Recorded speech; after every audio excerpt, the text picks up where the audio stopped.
Okay, repair of folding wing mirror on a Jeep Cherokee, Jeep Liberty or Jeep Grand Cherokee. It's off the vehicle now.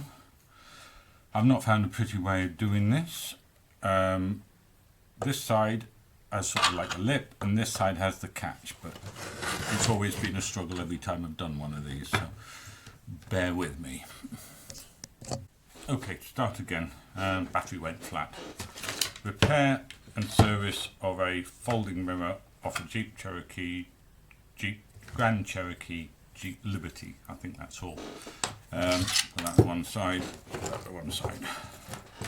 This is the one off the driver's door. Notice that there's just a slide and a catch on there.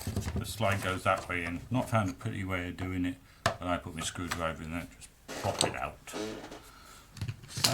Next thing is to take the mirror off. Again, not sure whether there's a right way or wrong way of doing it, but I literally just get hold of it and just give it a pull, and catches come off all over the place. So, and then there's two wires. Hold that in for the heated part, that comes off.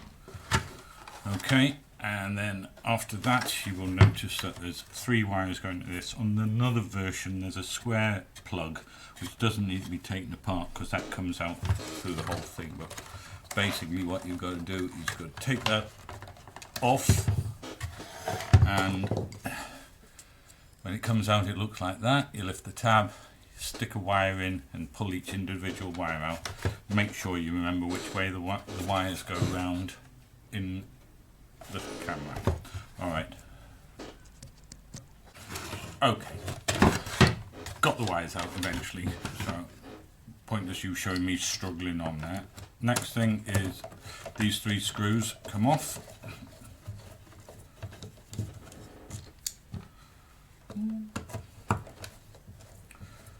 It's a torque screw. Don't know the size, but I'm sure you'll find it. That one.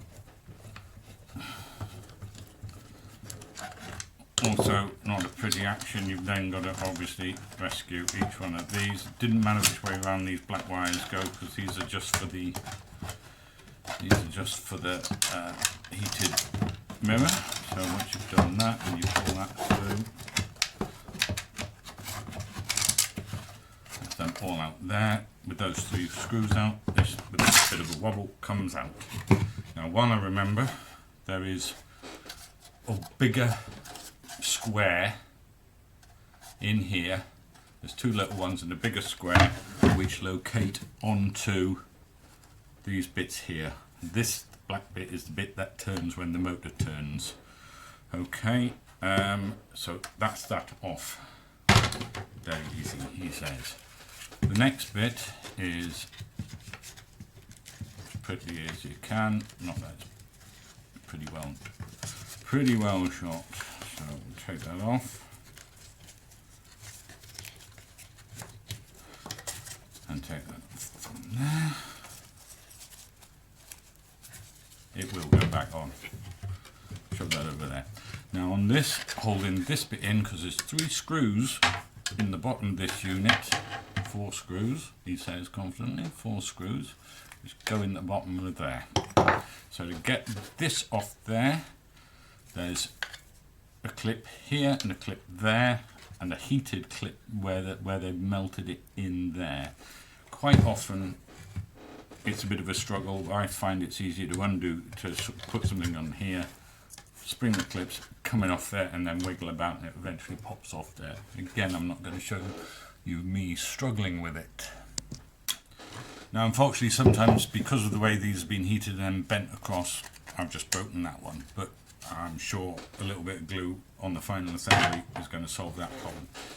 Back to this, we now have 4 torque screws in the bottom of this which hold this motor in, when he gets the right way around, in there like that. Again, this is located by this thing here. It can only go in one position.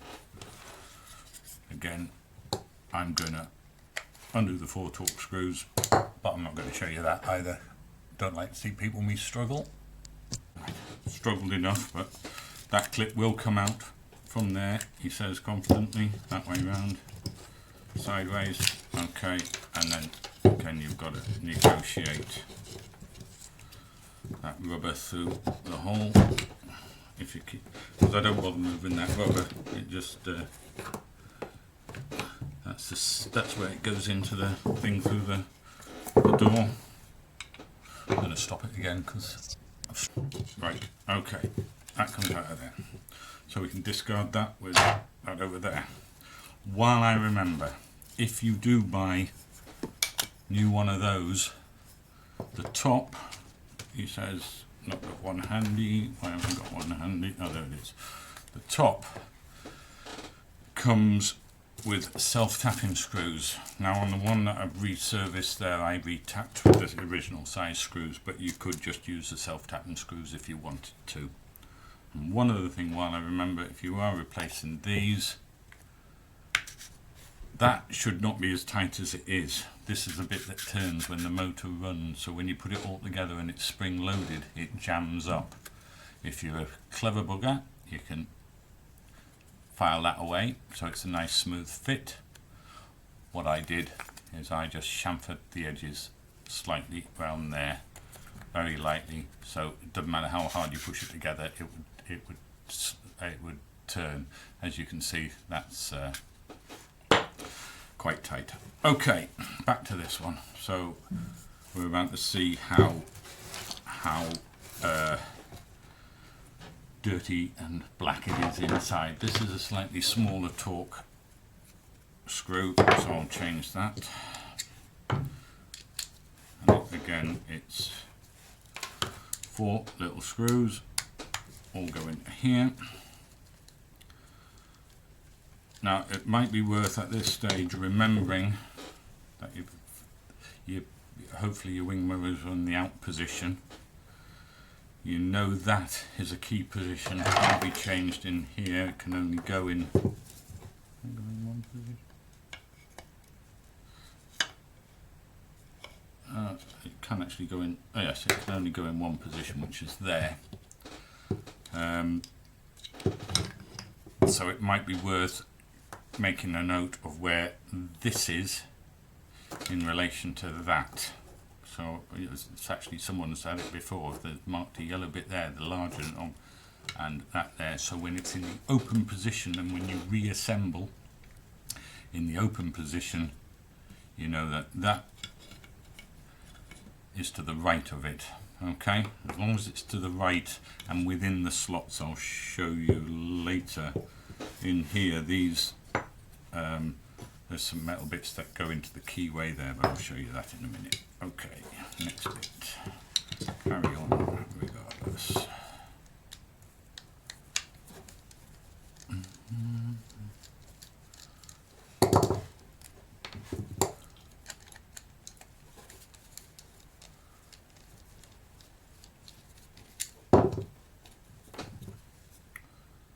Oh, I can't, no, I thought I couldn't count up to 4 there. When this all comes apart, okay, this then comes out from there.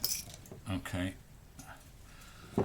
you've then got, which you can't buy, you've then got this and the spring loaded thing. That's sort of like if you push the wing mirror, it's supposed to be, its clips again.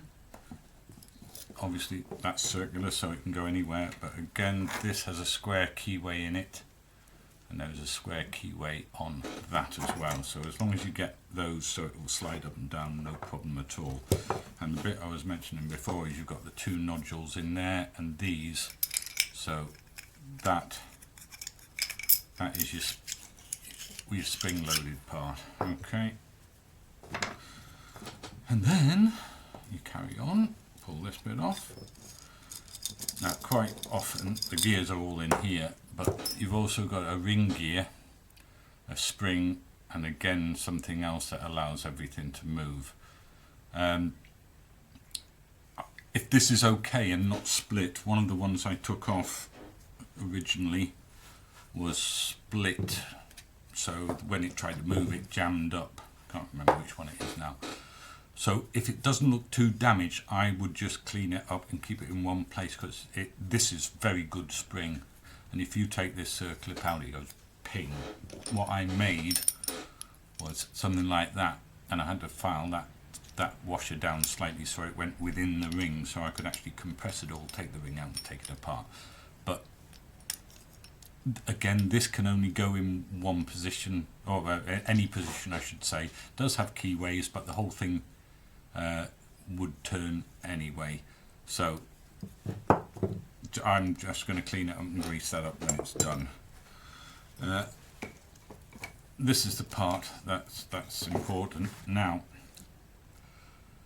on the passenger side, I believe the yellow goes on that side and the blue on that side. You've got to remember that, because if you get those the wrong way round, obviously when one wing mirror opens, the other one will close. And that's where we're at. Now it looks like someone's been into this one before. Oh, and these come out just by pulling out of the motor. So this is as new to me as it is to you. When I pull this out, he says confidently, right, yeah, someone's had a go at this, but I don't know what they've done. But quite often the worm gears are the ones that fail, and quite often the one on the motor, this is one I broke earlier, when this comes off, it's almost disappeared on the ones that don't work. Now I tried pushing the bit you get with the kit on in one fell swoop. I filed the other one off, the old one off, and I thought I can just push that straight on. It can't. It has to be filed down a little bit more, and then I put something over the top and just slowly wind it in a vise, and it went that way.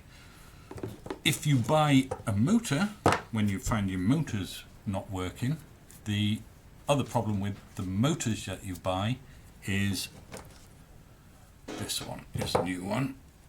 You will find that there's a big gap here and that. Now that will end up being too long. This goes into the top, similar to that one. If you put a new motor in there, it doesn't go on to the stops.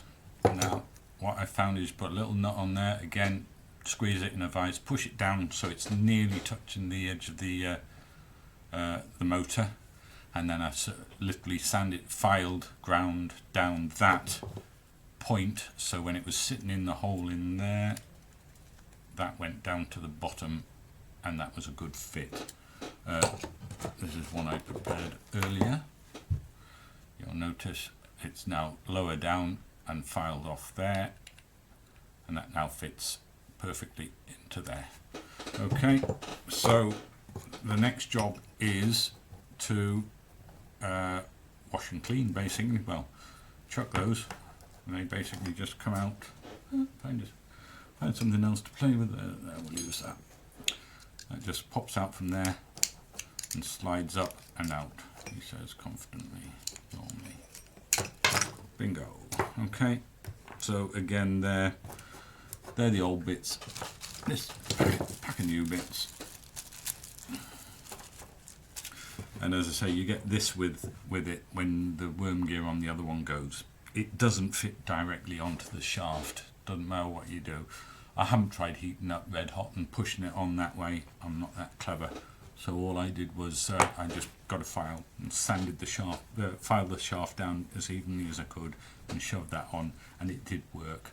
But on another one I tried, as you see, didn't try it, and I bent the shaft, so that is a dead man. Okay, so I'm going to turn off, clean everything up, and then we'll go for the reassembly. Thank you very much. Okay, everything cleaned up. Now I'm just using it in standard LM grease. I don't know whether I'm supposed to use that or not. I haven't looked it up, to be quite honest, but I'm going to use it anyway. And all I'm doing is I just, once that's clean, I just pull the teeth up, a little bit around the spring on the inside. Don't need too much. Okay, that's that. Next bit. Gears go back into place. long one, dead easy, goes into there. Oh, other way around, if I do it properly. Big gear into there, and that sides down into there. Okay, then this one that comes in the kit has a big end and a small end. Obviously we'll only mesh one way anyway, so here you go.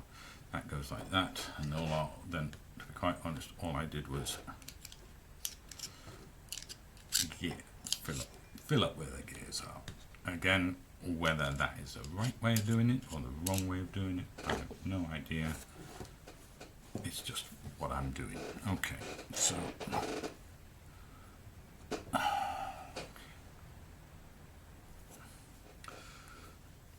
this motor, I should have put it in before. Don't forget that goes in that way around, and you'll notice that this sleeve, it more or less goes up against the stop inside the casing there when we're done. But what we've got to then now do is negotiate the bit where the wires go so that it comes out to there. I may turn this off so it doesn't look like I'm struggling. So I've greased everything up there, that's greased. What I normally do now, and I'll do this off camera, is it's the yellow and the blue wire that power this motor. I'll put the wires back in, and then first thing I do is obviously check that gear spins. Then the next thing I do is I do an assembly, and then I'll do it at that stage. I'll show you. I'll show you how I do it. As I say, I'll just put two wires into there and then make it go in both directions to check it works. Okay, so here we go. Okay, back on there. I slid that over. Now don't forget on this one, that larger square was to the front of comes out the door like that, so it was like to the front and inside towards the door. That would match up because we mentioned earlier that that yellow spot was in that direction. There was another yellow spot which is somewhere down there. So again, all I'm doing there is feeding those through there and matching this bit up. That goes in front of there. But before we do that, let's see, that goes on like that. But before we do that, that goes over there, and again remember this goes down over away from this because it locates into those modules in there, and again there's a square part on this which is here, so that square there has to match in with that over there. He says confidently finding it. And that goes like that. Now I'm going to put some grease on this because it probably needs it.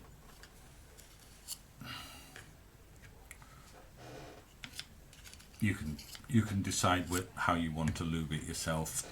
As I say, I have no idea. I haven't read anything to say this is the right way of doing it or the wrong way of doing it. I'm just doing it because to me that seems the right thing to do. So anyway, back to this again. Again, that bit locates above the gear that you've put in there. That goes over the top. And they all just go together. So it's confidently. Now that's spring loaded. You know it's in about the right place. Now find the screws. And it was those ones. Okay. That goes in there because this is a smaller screw. What I do is try and do them evenly, get it started, and then do your opposites, and then in theory you know that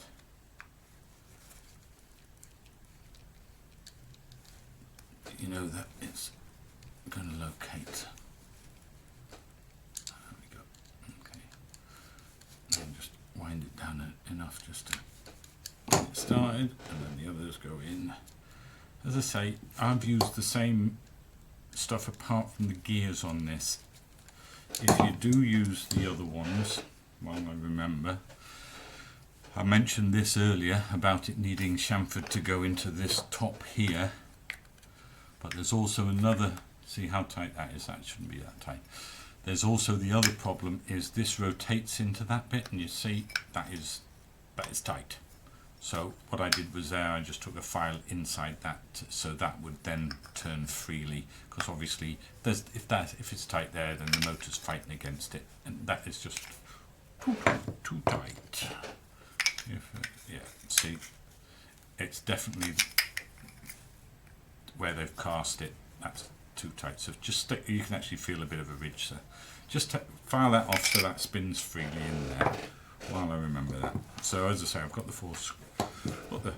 nearly 4 screws, can't count, there we go, got the 4 screws in, and then all I'm doing is opposites.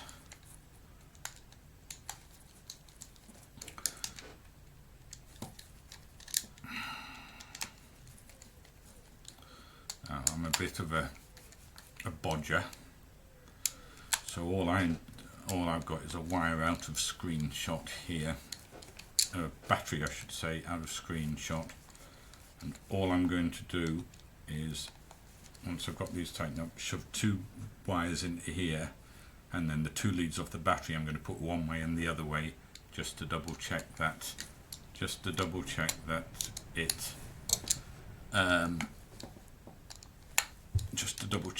it moves in both directions quite well. Okay, so I'll turn that off and I'll go away and check it.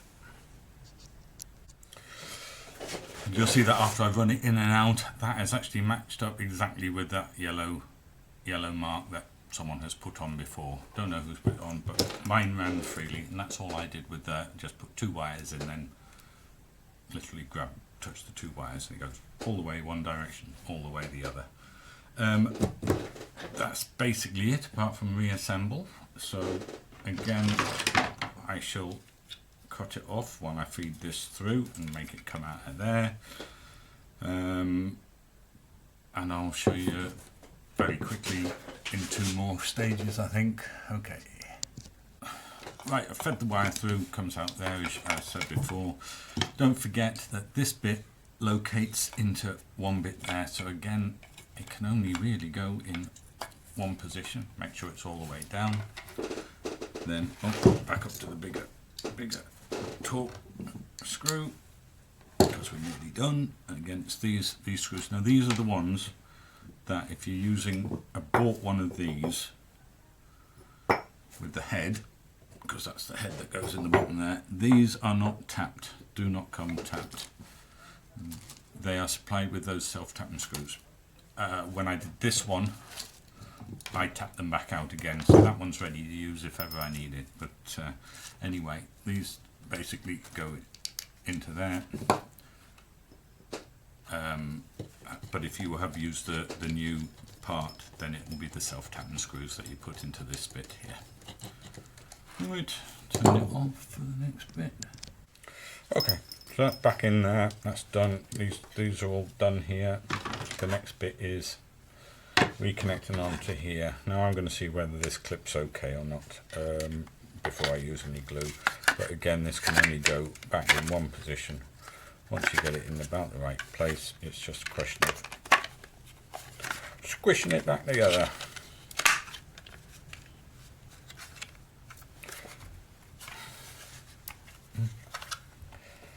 He says confidently.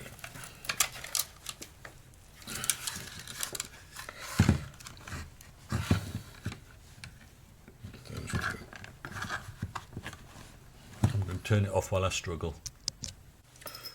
Just needed persuading, and that broken bit isn't going to affect how bad it is anyway, because to be quite honest, this is just a fascia and the screws are still holding the main part on anyway. So that's that part done. It's now a question of feeding these wires back up through there. And one easy.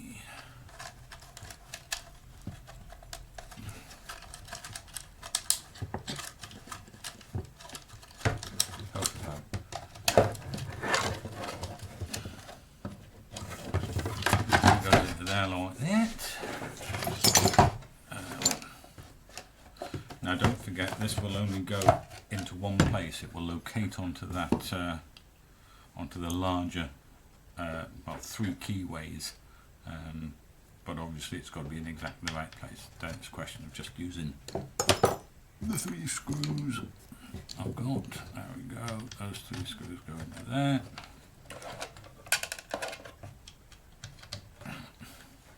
Then you feed these wires through. Put your clip back on the way you photographed it. Attach the 2 black wires to the mirror. Clip the mirror back in place and then reassemble. I hope that helps it all, and I hope my camera worked.